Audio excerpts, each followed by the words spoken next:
Rajput news کے ساتھ میں ہوں شہنیلا ایاز۔ خبر شامل کریں گے مٹھیانی ایک روزہ فری آنکھوں کے کیمپ کے افتتاح کا آغاز جمعیت علماء اسلام پاکستان کے مرکزی جنرل سیکرٹری اور سینئر مولانا عبدالغفور حیدری نے کیا۔ حاجی عبداللہ ملک اور لال مسجد انتظامیہ کے تعاون سے ایک روزہ مفت لگایا گیا۔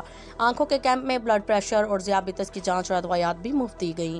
GUI کے جنرل سیکرٹری علامہ عبدالغفور حیدری نے صحافیوں کو بتایا کہ پیپل پارٹیز کی موجودہ پوزیشن نے PTM کو مایوس کیا ہے، امید ہے کہ آگے یہ نا امید نہیں ہونے دیں گے۔ ایک سوال کے اوپر عبدالغفور حیدری نے کہا کہ موجودہ حکومت عوام کو فاقہ کشی کی طرف ڈھکیلا ہے۔ عمران خان کی کرونا پازیٹیو آنے پر سیاست نہیں ہوگی، مگر ویکسین لگنے کے باوجود الیکشن کمیشن میں پیش نہ ہونا سوالیہ نشان ضرور ہے۔ انہوں نے مزید کہا کہ آزادی مارچ ملتوی ہونے کے موقع پر جب جماعت کے کارکنوں کو ان کے قائد کا حکم ملا تو وہ اسلام آباد روانہ ہو جائیں گے۔ اس موقع پر نوشہرہ فیروز ضلع امیر عبدالرحمان ڈنگراج ٹاؤن کمیٹی مٹھیانی کے امیر مولانا مومین احمد بھرٹ، حاجی نذیر احمد سومرو، بشیر احمد سولنگی، ٹیم حاجی عبداللہ ملک سمیت جمعیت علماء اسلام کے کارکنان کی بڑی تعداد نے شرکت کی۔ مزید خبروں کے لیے دیکھتے رہیں راجپوت نیوز۔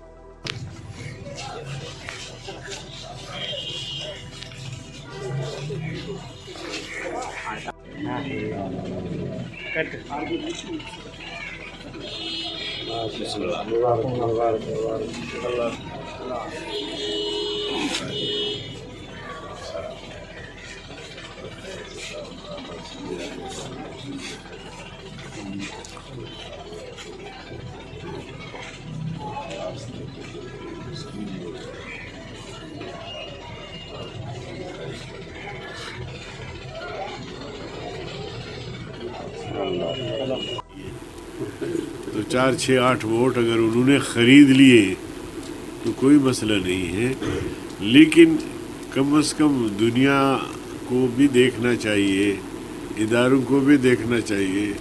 میں فقیر آدمی، میں تو 1 روپے بھی کسی کو نہیں دے سکتا، اور اس نے پیسے دے دیے اور کامیاب ہو گئی۔ پیسہ پھینک تماشا دیکھ، قائد اعظم